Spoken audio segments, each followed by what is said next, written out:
improving your bone health is very crucial to reduce the risk of fractures, osteopenia, and osteoporosis.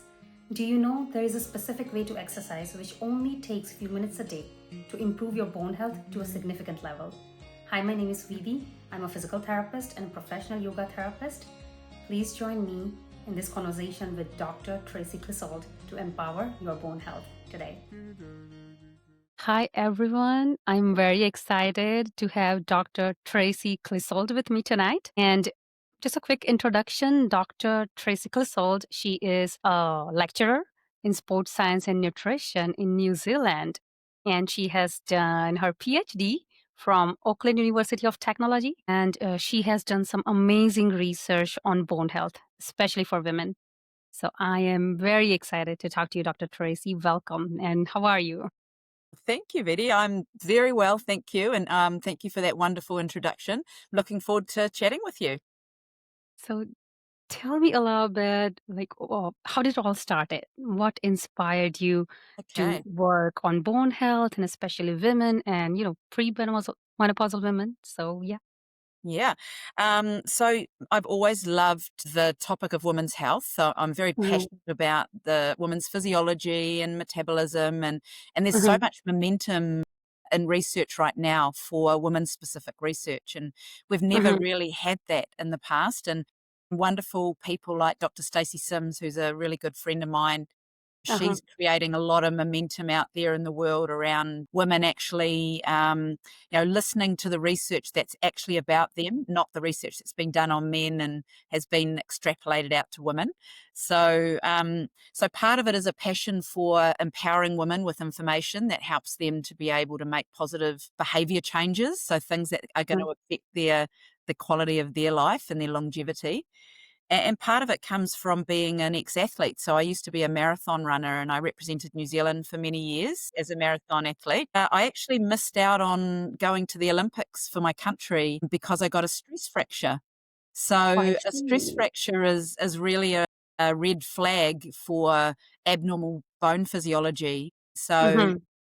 even though I had a lot of tools in my toolkit, I was still educated. I still managed to get it wrong in terms of fueling myself correctly for the loading that I was doing. And I ended up with this stress fracture. And it's all too common for women to have injuries like this. Women who are training hard, they suppress their menstrual cycle, and I then see. they think that maybe that's a short term positive thing, but the cascade of negative effects it has on other aspects of your physiology, like your bone health, that sort of was a real, I suppose, a sign that I needed to actually understand more in the space. And even though I didn't conduct my research on athletes, I really was thinking, a lot of this information that I was reading when I was doing my due diligence and with the literature was so, I suppose, amazing. I wanted to share it with all women. So it was more a population focus than an athletic focus for my actual research.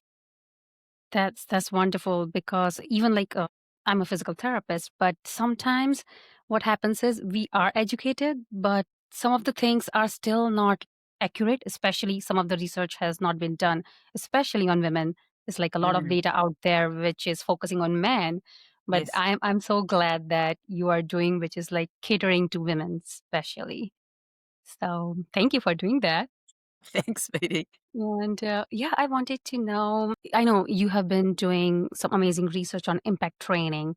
So I want to get started on it. Like what exactly impact training does physiologically in Yes. terms of improving bone health and, bone mineral density and overall like making the bone stronger. Right. So, I think one of the big points here is that there's not a lot of recommendation or guidance for people to know how to improve their bone health, Hmm. especially after they've reached peak bone mass, which is around 30 years of age. So we only have 30 Right. years to build the Right. skeleton that sees us out through the rest of our lives. And then we start slowly losing that bone, about half to 1% of the bone mineral density a year to menopause for women. And then basically women fall off a bone cliff. They start to lose bone at an accelerated rate, so 1 to 2% per year. And women can lose 20% of their entire bone mineral density in the 5 to 7 years around menopause, which is crazy. And so That's why I suppose osteoporosis is seen as being a woman's disease, because there's huge statistics, like 2 out of 3 women will sustain a fracture from the age of Right. 50 or 60. Whereas for men, men still only have that same amount of time to build bone, but they're losing that bone more slowly, whereas women have accelerated losses that basically line up with estrogen withdrawal at menopause. Right. So, and one of the things I suppose that exacerbates those losses for women is that we're kind of encouraged to do low impact exercise as we get older, and Hmm. that's not what the bone needs. So the bone actually needs impact as we age to be able to optimize its strength and resilience. And in the absence of those forces, the bone will lose even more quickly. And Hmm. so my focus on impact landings was there was already a good amount of information in the literature that suggested that these impact forces were necessary, but it was about how do we actually create a way so that people can do these impact exercises unsupervised in their own homes safely. Right. People think about impact exercise and they think of it as being dangerous, but it's not dangerous. And if you think about the fact that if you can actually have the right correct technique with landing to create these forces to go through your bones and stimulate the bones to actually switch on and gain bone, that's exactly what we need to be able to do. So my research looked at, first of all, what are the types of forces that create the amount of or the types of exercises that create the amount of forces the bone needs. And then how can I package that up, knowing about things like how many of these loading forces do we need? How much rest do we need between applying those forces? Right. And how many days a week do we need to be doing this for? So all that sort of was part of my research that spanned about 6 years, and in fact, I'm still researching in that space. Sort of we're up to probably 10 years, really learning more about these impact forces. But things like walking that people tend to do as we age, we sort of think that walking is enough. You know, walking is such a fantastic exercise, but it Hmm. does not switch bone on. Okay, so it does not improve our bone mineral density. And it does very little to blunt the losses. So, if we're thinking about how much force, it's about 3 body weights of force that we need to put through the ground. And Right. walking is maybe 1.5, half the forces that we need. So, yes, keep walking, but you need to add some targeted impact type movements to look after our bone health. Yeah. That's so true because when I encourage women in my clinic to incorporate impact training, especially to improve their bone health, yeah, the first thing I hear is, what if it injures my knee? And what if, like, down the road, I have like some other injuries? So, yeah, you're so right. A lot of people are so afraid of impact training, but Mm. I guess we need to, like, more education is needed out there. Absolutely. And lifting heavy weights as well, Vidhi, which is something that Dr. Stacey Sims is talking a lot about.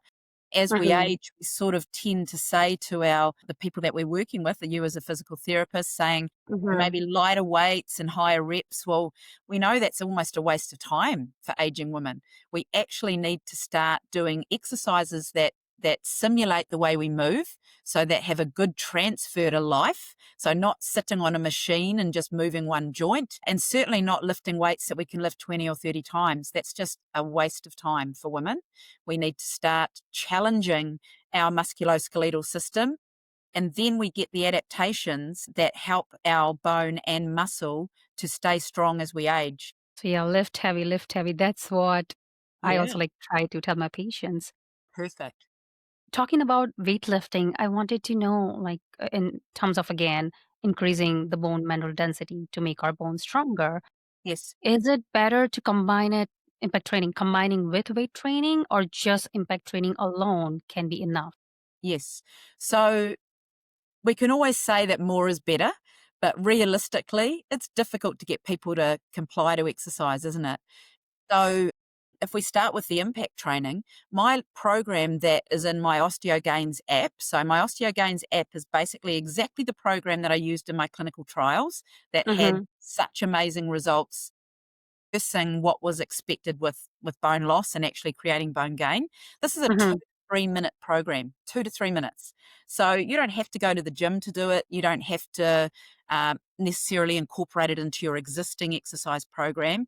You could do Mm-hmm. it while your kettle is boiling, waiting to make a cup of tea or a cup of coffee. Yeah. Yeah. You could do it while you've got, your kids are at the park and you've got a few minutes to yourself. Or it might be that there's an ad break on TV and it's 2 to 3 minutes. You can slot it in somewhere that isn't, I suppose, difficult to do. So you're not having to stress about finding a place to do your impact program. You can do it at work.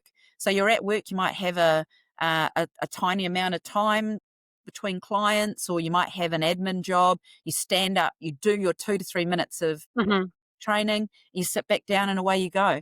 So it's designed to be overcoming all the barriers that people say exist for them for not exercising. So things like, I don't have time. Well, it's 2 to 3 minutes. I don't have the equipment. Well, there's no equipment. I don't want to have to go to the gym because I find it intimidating. Or do it in your lounge. You know what I mean? Or do it in your backyard.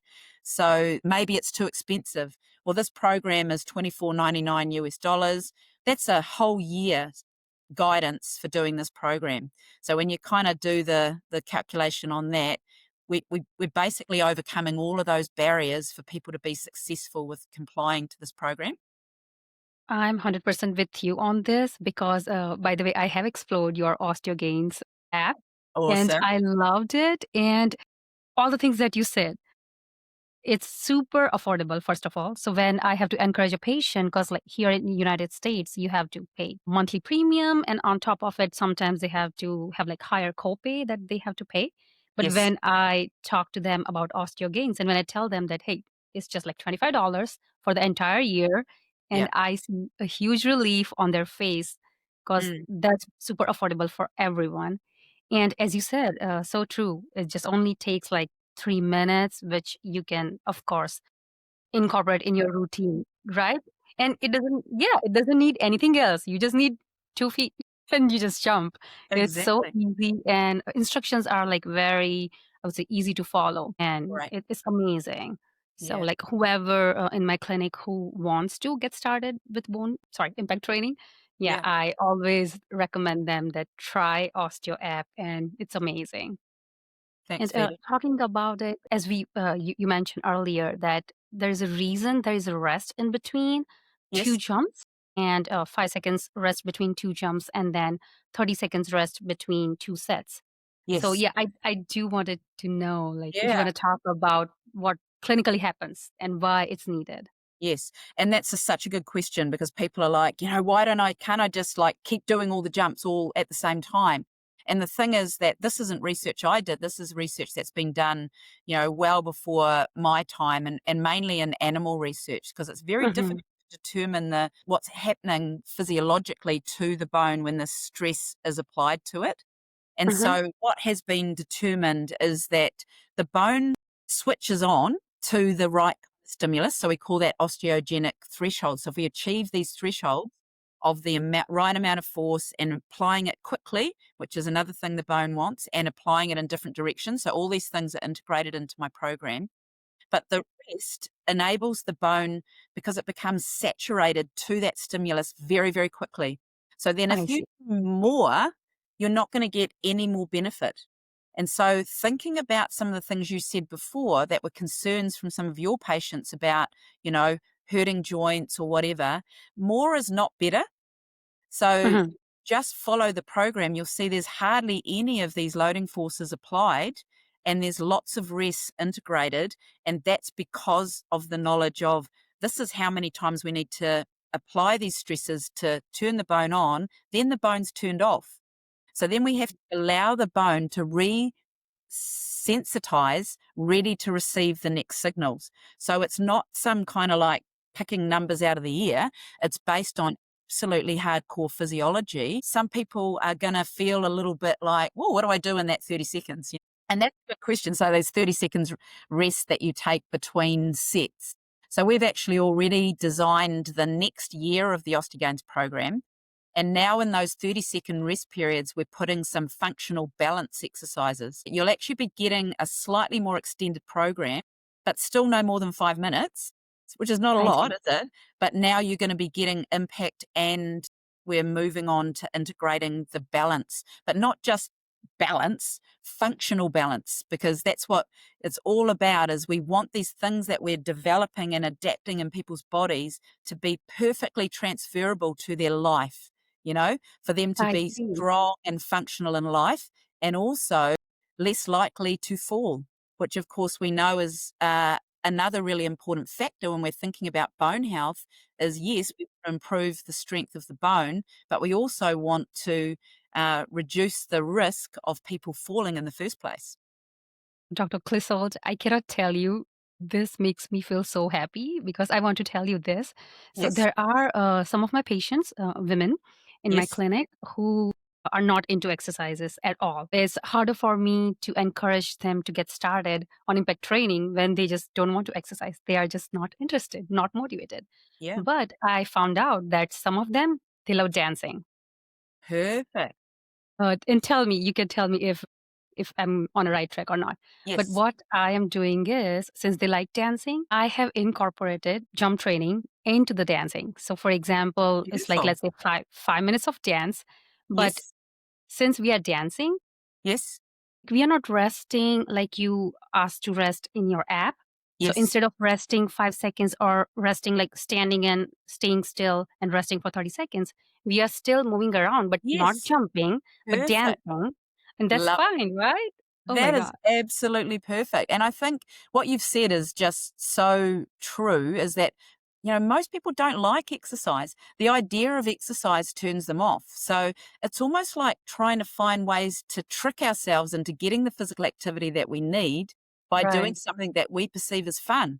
And so you're absolutely right. Things like dancing are so good for us. Even doing our housework, if we're doing that and thinking of that as a workout and being a little bit more vigorous and allowing ourselves to get a little bit more of an increase in our heart rate, and integrating some stomps or those Mhm. sorts of movements into what we do, well, we can actually tick off all the things we need without even realizing that we've exercised. Right. Okay. That makes me very happy. Yeah, so you're doing the absolute right thing, Right. Vidhi. I love that. That's great advice. I try to do it in person right now. Like, in fact, I have this one session coming up this Saturday. So Yes, I just invite women and we like get together. So it's like yes, fun when they do other people dancing. So it yes, doesn't feel like working out. And yes, then, of course, I think that's a start for those who it don't like is. to exercise. And then slowly I would say, direct them towards impact training, like the actual Osteo program. Okay. So that makes me very excited. Yep, and it's about sort of understanding human behavior, isn't it? Right. It's yeah, because I know. it is about just trying to actually just create more fun into people's lives, and exercise can do that, but not if we call it exercise a lot of the time, Yeah. and Yeah. not if it's really formal and structured. I mean, some people are really they're into that. That's great, but they're not the people we need to worry about. It's the people that, like you say, that actually don't want to exercise, and they're the ones that probably need it the most. So we have to be really creative with how we So actually true. help them with their physical activity journey, like how to actually just integrate more movement into their lives. And dancing is perfect. It's really Right? good. Especially like so when I do their evaluation, I Yes, kind of keep that bone health in back of my mind, and I yes, do ask, about like any family history, yes, so I can filter those risk factors. yes, And you can tell me again, this is what I experienced this year. So yes, I have started encouraging women, especially as I said, who has family history of osteoporosis yes, or other risk factors that I can think of. So I encourage them to get a DEXA scan done. yes, And what happened was in last 6 months, I would say between the age of 38 to 43, yes, 3 or 4 women got diagnosed with osteopenia. yes. And they had no idea because people don't know that they don't have to wait until they turn 60 to get the DEXA scan done. That's They right. can be Yeah, proactive, get it tested, like, and then if there's osteopenia, then there you go. Osteogains is yeah, there, and the yeah, program helps them, right, to reverse osteopenia. yeah. So, I mean, and I think if you probably asked those women about their lifestyles, they probably weren't receiving any kind of impact in their Mhm, lives. And then some of those other risk factors. So simply being a woman is a risk factor, you know? mhm. Then being a woman over 30, that's a risk factor because Yeah. we're starting to withdraw our estrogen, and we also have reached peak bone mass, so we're starting to lose bone at a slow rate from 30. Mhm. Mhm. So, yeah, I suppose that's pretty important, but also being Caucasian or Asian is a Mhm. risk factor. So Yeah. that's something else to add into it. And then looking at things like, are you getting enough of the nutritional building blocks for bone? So are you getting Mhm. enough calcium on the daily? Are you getting enough vitamin D? So whether that's exposure to the UVB sunlight Right. or Right. taking, because it's very hard to get the vitamin D we need from food alone. So we basically rely on the sun to synthesize vitamin D in our skin. And a lot of people don't go in the sun. So that becomes really difficult to get that vitamin D. And vitamin D is part of it, helps to draw the calcium out of our gut so that our bone can build it, take it and build it. Mhm. Mhm. So those sorts of things are all things that also have a bearing, I suppose, on how our bones age, and getting enough protein, which we know is quite a struggle for a lot of women to get enough protein to be able to turn over not just our bone, but our cells are constantly turning over. And as we age, we become a little bit more breaking than building. So our need Right. for protein starts to be increased as we age too. So there's just so many things that we can do differently as we age to help our body not to, I suppose. Yeah. And talking about nutrition, if you don't mind, if you can like tell us, let's say top 5 Yeah. most available food that we can incorporate in terms of improving calcium-rich foods in the diet. Yeah. So I think you can't go past milk as being a really good source, and a Mhm. calcium fortified milk can give you about 500 milligrams in just one cup, so I 250 see. mils.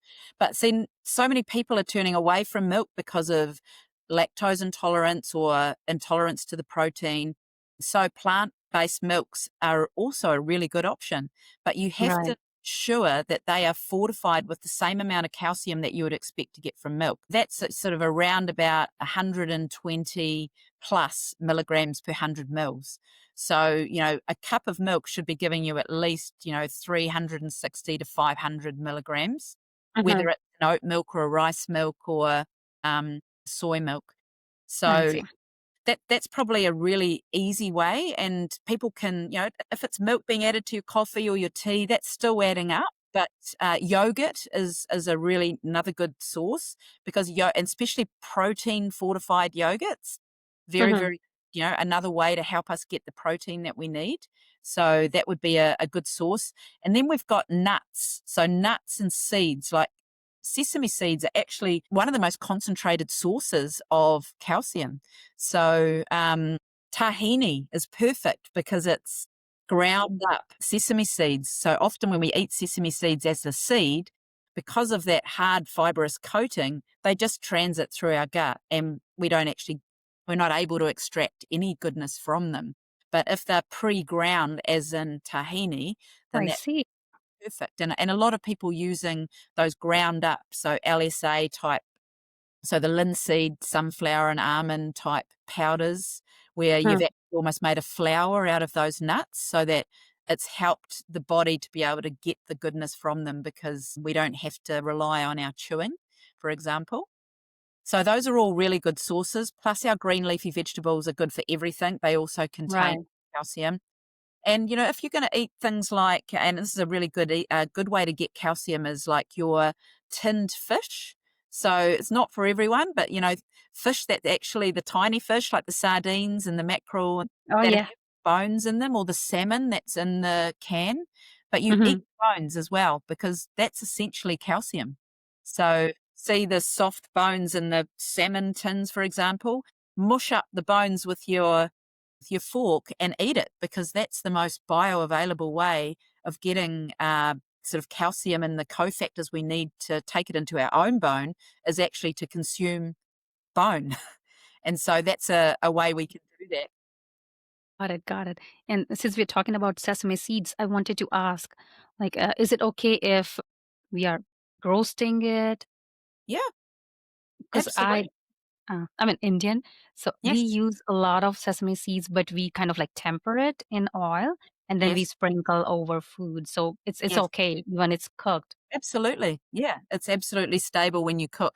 But you understand the fact that when you eat a sesame seed, sometimes we're not able to break all of those sesame seeds Yes, to be able to get what's contained in them. But we will get a lot of it. So yeah, adding sesame seeds to our meals is a really good way to add a little bit of extra calcium for I sure. see. But grounded is better. Like you absorb more calcium out of it, correct? Yeah, yeah, If it's yeah. You grounded. could brown Got it. some and include it in your cooking and then sprinkle for the beautiful flavors. Yeah.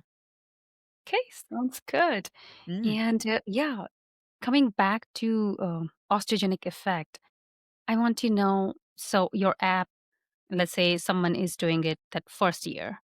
So Yes. then what would you expect? Like, what would you expect? How much percent increase in your bone mineral density after 1 year? Or let's say at 6 month mark versus 1 year? Okay. So first of all, if you're going to have a DEXA scan before you start our OsteoGains bone health program, Mhm. it's probably the perfect way to be able to have some baseline data and see what Mhm. happens to you, right? Right. So everybody's going to be a little bit different, and where you fit on the life cycle is potentially going to have a lot of influence on your what you realistically can expect. So in premenopausal women, which was my clinical population that I used, Mhm.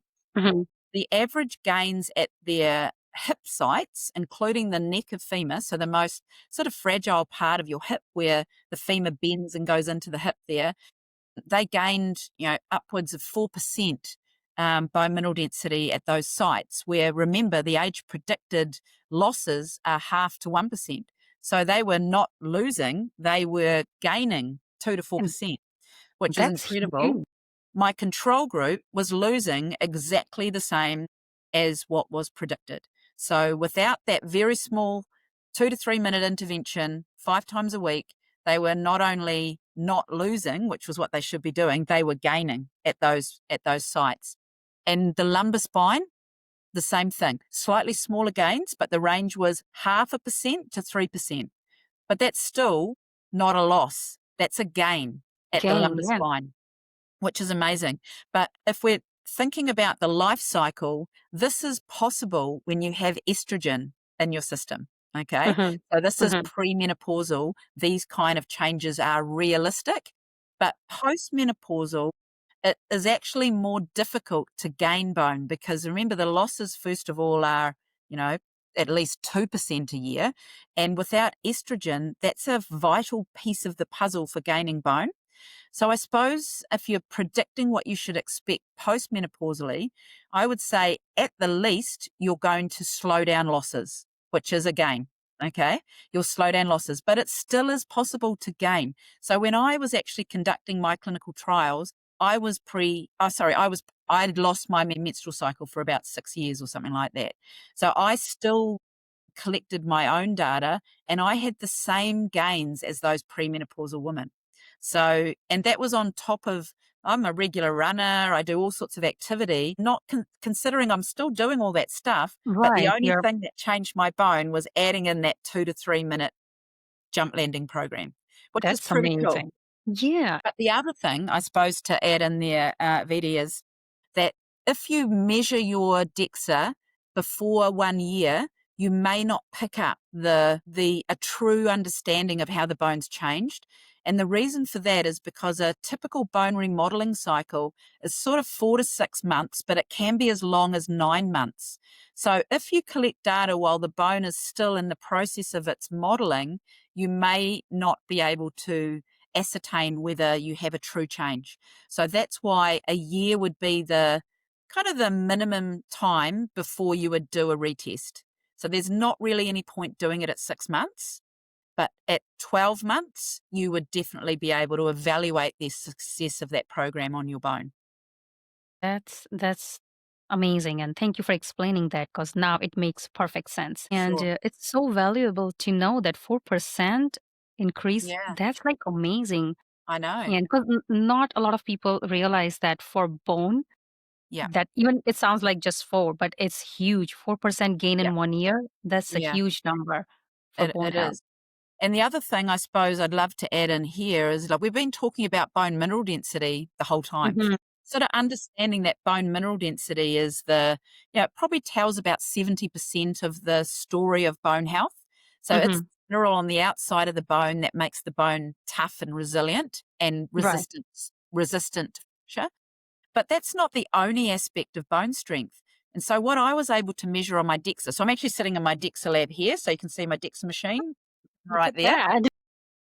So what I also measured in my DEXA lab was what's called hip structural analysis. So measuring aspects of geometry of the hip, not just the mineral on the outside, because talking to a lot of fracture nurses over the last few years, they've talked to me about this paradox of they've got these people that are presenting with osteoporotic fractures, but according to their bone mineral density, they're not in the osteopenic or osteoporotic range. They're still fracturing. So it's not just about bone mineral density when we're thinking about the strength of bone.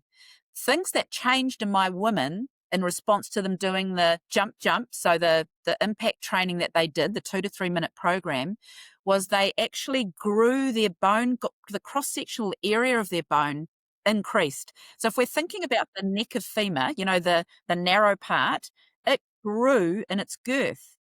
So that Wow. is something that's never going to happen in response to pharmacology. So if you're just focusing on gaining the mineral, yes, you can gain that, but does that actually translate to the bone becoming stronger? Doing exercise creates an adaptation to bone. So the bone became bigger in its girth, and the cortical bone, the bone on the outside of the bone, it became thicker. So those are things that are in addition to the changes in bone mineral density, the geometry and microarchitecture of the bone became more robust, and that translates to reduced fracture risk. That's amazing. Yeah, Yeah, that's that's pretty like cool, very eh? valuable. Can see how excited I get about my results, and if you're thinking about like other things that I also, and these are also things that factor into the big picture of fractures and osteoporosis, is simply doing 2 to 3 minutes of jumping each day made people better at jumping. And you go, well, of course they're going to get better at jumping because they're jumping every day. But that means their muscles are getting stronger. So they're actually becoming stronger. So their concentric power of their legs improved. So having stronger legs, of course, that's going to help us with being more functional. And I measured also reactivity in the muscle. So you would have noticed when you're looking around the OsteoGains app, Vidhi, that all the jumps were double jumps, right? They were Yes. a jump, okay? Yeah. And that's done purposefully, one, to stop people from bending their knees, their hips, and their ankles to land, because that's the way we're taught to land normally, right? We're told to attenuate, absorb the forces in our muscles to protect our bones. But when we do this jump training, we want the bones to receive the forces. So doing a double jump, a more reactive or plyometric type jump, it actually forces a stiffer landing, but it also forces our fast twitch muscle fibers to work, which is the thing we lose first as we age. We call that, like we Mhm. know about sarcopenia, losing muscle as we age, but powerpenia is something a little bit different. We lose our fast twitch, our reactive muscle fibers first. So by doing this program that has the jump in it, my participants were able to react quicker. So when they did a muscle reactivity test, their reactivity improved like 22%, whereas my control group regressed about 5 to 6%. So what that means is that if you're going to fall, okay, and a lot of older people will start Mhm. to fall, but they're unable to stop themselves falling because they don't have the ability to contract their muscles quickly and put down another step to stop themselves from falling. So reactivity improving also translates to a better ability to not fall, you Oh, know? that was very interesting information. Yes. Yeah. When I do, and I call it osteo dance because I don't know what to name it because it's I love dancing. it. Osteotomes. That's Yeah. beautiful. And I do make sure, and then of course I have to like be respectful to a little bit to the beats and the music, but I make sure that even though I have, let's say, like 10 seconds between two Yes. jumps, but I will make sure I have two jumps back to back, and the Yes. second is Good. like always. I would say I ask them to keep the ankles slightly stiff and bend their knees Yes. slightly, but I Yes. always make sure it's like 2 jumps Yes. Good. back to That's back. perfect. Yeah. Oh, it sounds Yeah. like you're doing everything perfectly. Thanks to you. Awesome. I love hearing this. And I wanted to ask you, so I have this one patient. She is 60 years old because Yes. I know when I went through your research articles, the Yes. premenopausal age, which is like 30 to Yes. 50 in your Yes. research. But so this patient who is 60 years old and Yes. she has osteoarthritis in both knees, Yes. she is, I think she's diagnosed with osteopenia. Yes. So someone like her, what do you think, like in terms of Yes. getting started with osteogains, if you can Okay. share some That's light a on that? really great question. And there are a lot of people coming asking that same question because, they are now postmenopausal. They're far more interested in their bone health now, and they're like, is it too late for me to do this? Can I still get benefit from doing something like your program? And there's some fantastic literature out there, not my literature. Like we are about to launch into researching in postmenopausal and osteopenic women. But there's research out there, and actually there's a fantastic resource by Healthy Bones Australia. So it's a 2024 resource that absolutely recommends impact is still important for people with osteoarthritis. And Mhm. that there is, I suppose the thing to be aware of is pain. So it Right. might be that, yes, we're aiming to get that 2 or 3 body weights of force. So we're not going to go jumping straight to 3 body weights of force for our person with osteoarthritis in their joints. Mhm.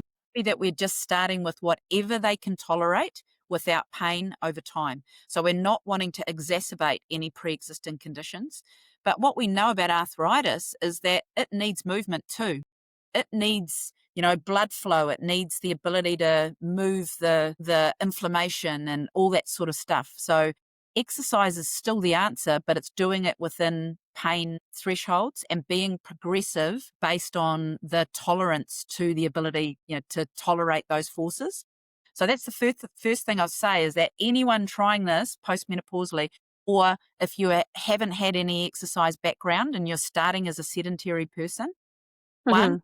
on the Osteogains app, exactly what my research participants did was a 4-week preconditioning program. So that sits in before you start doing the bone health program. So I made all my participants do this 4-week program to be able to precondition their core, their back, their legs, to be able to be ready to do those slightly more intense jump landings for their body to be able to tolerate it safely. And the preconditioning program also includes some sub-maximal jumping, so some gentle jumping, just getting people into the action of jumping because they may not have jumped for 30 years in the case of your Oh. 60-year-old, you know, 40 years. It might be absolute decades. So this is a program to be done 3 times a week. Mhm. Do it for 4 weeks, and each program takes about 20 minutes. So we have actually refilmed our preconditioning program and our stretching program, and we've actually rejigged our whole Osteogains program. So in the next 2 weeks, it's going to be even better than it is now because because we're all academics trying to create stuff. So we're receiving a lot of feedback and we're listening and we're making the changes that people are asking for. So they're saying, can you give us more information about technique through the preconditioning program? Like we need more. Can you, have better explanations, or, we want to be able to move between pages better. And so we're just like going, okay, we'll make it better. So we are doing that. But that preconditioning program and getting your 60-year-old client to just starting to do some gentle jump landings and then seeing how she feels the next day. And if things haven't become worse, then she's able to keep it. But she still needs that impact just the same as anybody else does. Right. Just has to work out how to get it into her bones, into her body in a way that doesn't make things worse. So everybody essentially is an N of one. We're all Mhm. unique in our comorbidities, I suppose you could say. And it's about trying to go, okay, well, this person's got this, but we still want to get them to here. So we might have to start them a bit further back here to actually bring them slowly into being able to do the program the way that it's designed. So yeah, that's great that in 2 weeks there will be like a little bit more on preconditioning that Yes, someone like my patient who is 6 years old can start with some like low yes, impact in the beginning yeah, and like prepare her yes. body basically for impact training Yes, the going through program's that. still there, Vidhi. It's already on there. It's just a better version of it coming. So we've already got the preconditioning program sitting on the app and the stretching program are all sitting there. But yeah, Yes. just a new version of them will be Right. coming out. Yeah, yeah, yeah. Right. Right. And there's like this other patient, Yeah. she's 70, but she Yes. already has osteoporosis. Yes. And is it good for her to get into osteogains? Yeah. It's Yeah. safe for her to get started with Um, impact training? that's a good question. I don't know 100% if it's perfect for her because I don't know exactly who she is and what her background is in physical activity. But Mhm. again, if I look at the recommendations that are coming from national organisations, they are still recommending impact training for people with osteoporosis. The only contraindication there is if you have pre existing spinal fractures or Mhm. any kind of compression issues with your back, that's when it may not be safe. Yeah. So it's getting that medical screening so that you are safe to start trying this. Although I suppose in saying that, often the medical fraternity will be very conservative with what they are promoting. But, there's no reason why someone with osteoporosis shouldn't still be doing this as long as, like I said, they don't have any fractures sitting in their spine Mhm. and Right. that they're very progressive with doing the program and they start with the preconditioning program and they listen to their body, then they should be able to do it. But it may not feel right for them. And in that case, it's not right for them. It's worth giving it a go. And the other thing I want to say is that, now, there's some fantastic research coming out of Australia where Mhm. 80 and 90-year-olds are doing really heavy lifting. It's called the LIFT Hmm. study.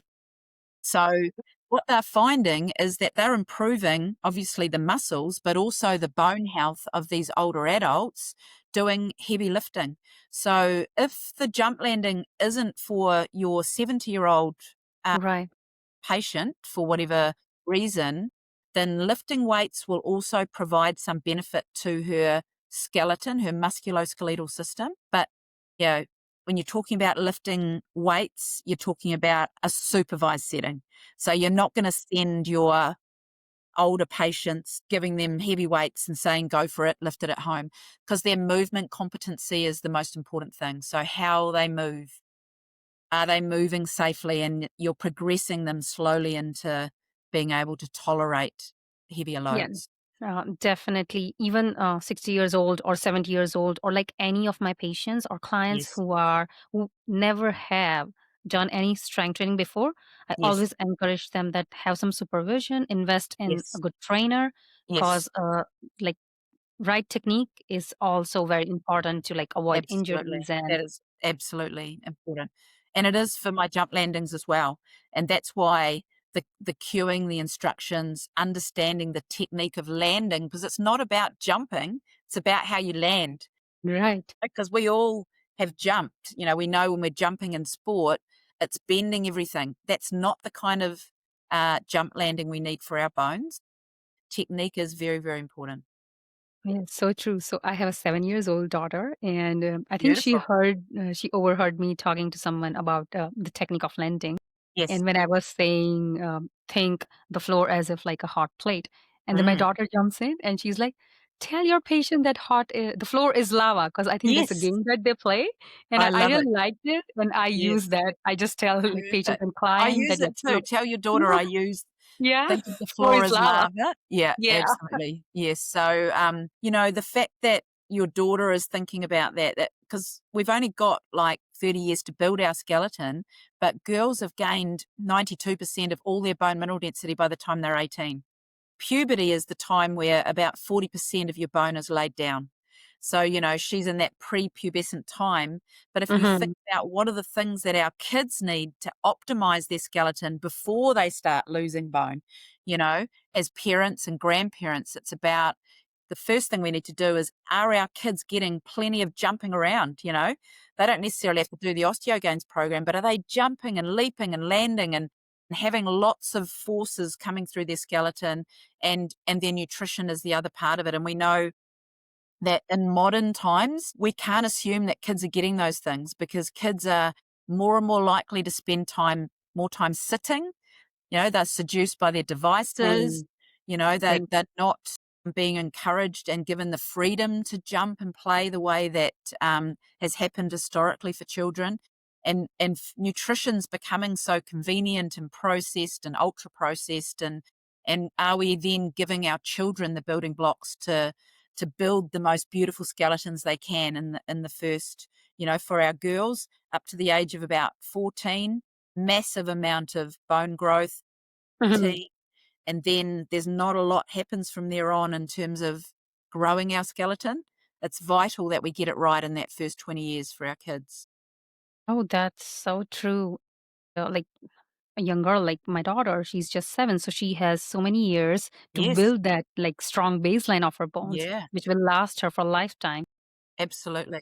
Yeah. For the matter of fact, she's having a family fitness night next week.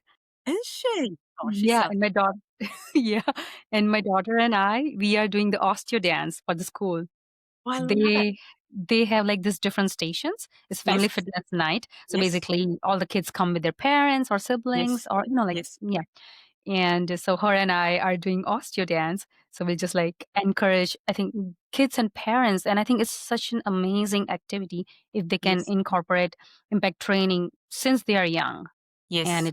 they, you know, And you're right. I mean, I've kind of pitched my research in premenopausal women, but not because it's the most important time, but because it's a time when women actually start thinking about their own selves and their own health. true, You know what I mean?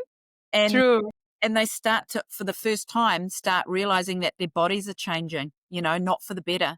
And so they start to become motivated. And so I was kind of building off that as a window of opportunity. Then you could say post menopause, well, it's not too late, but it's actually not the best time to start thinking about your bones.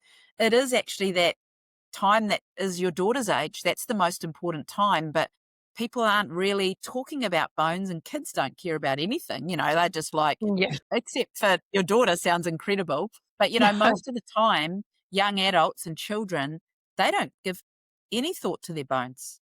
They're not thinking about making they've got a finite amount of time to make their skeleton strong. There's just no thought of bones.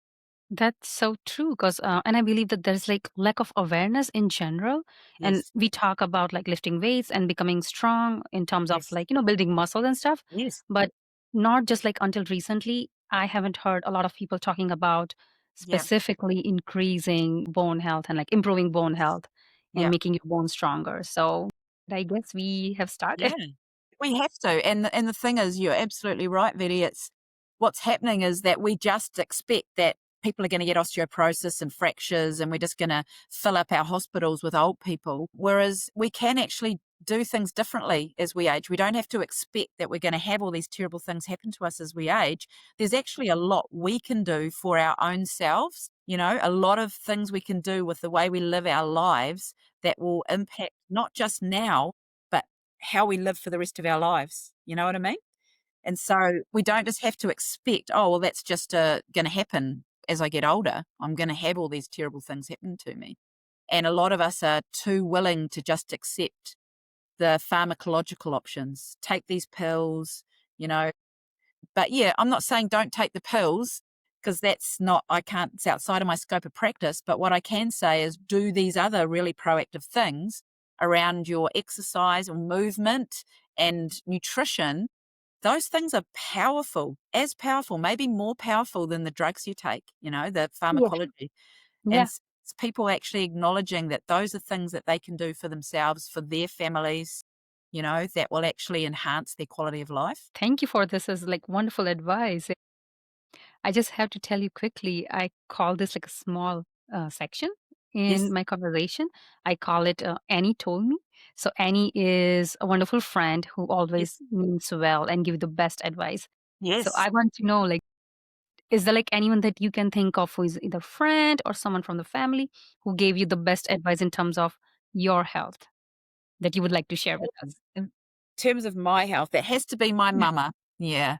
So Absolutely. So I think just following the role modeling of my mum. So my mum passed away as a sort of complication of breast cancer about 3 years ago. I'm I would sorry have to hear thought, that. yeah, thank you. I would have thought she would have lived forever. So she just lived her life like every day was the Mhm, most fantastic day.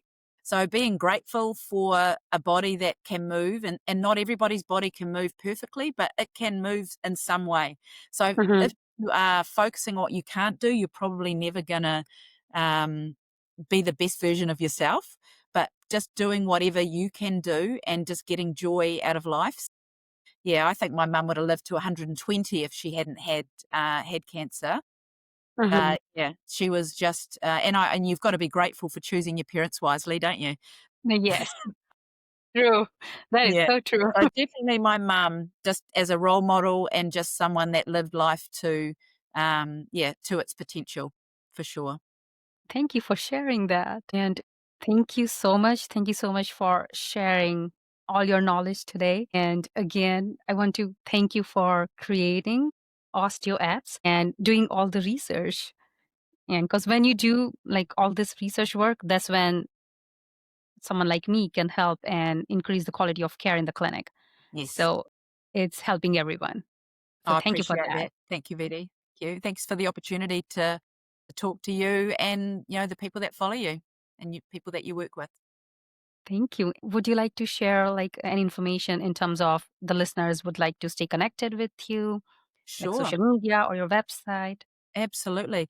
And I can also send those links to you, Vidhi, as well, if you want to share those. So we at Osteo Gains, we have a website which has lots of information on it, but also you Mhm. can go to either the Google Play Store or the Apple Store and download Osteo Gains.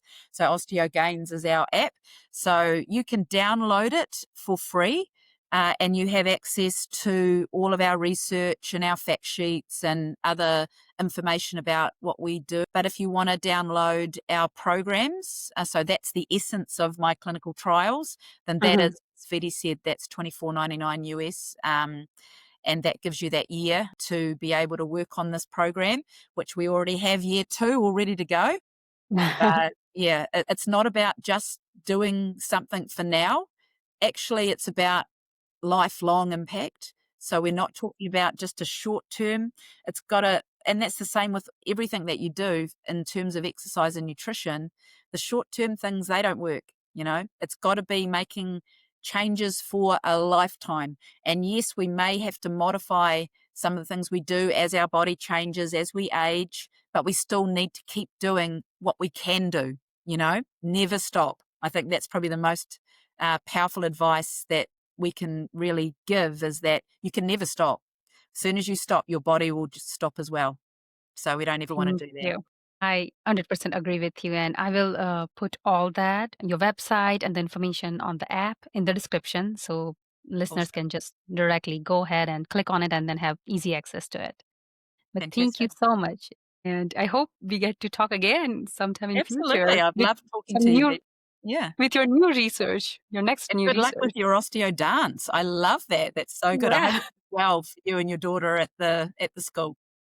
sure. I'll share a clip after it's done so I you would can love to have see fun it. with I would it. love to see it.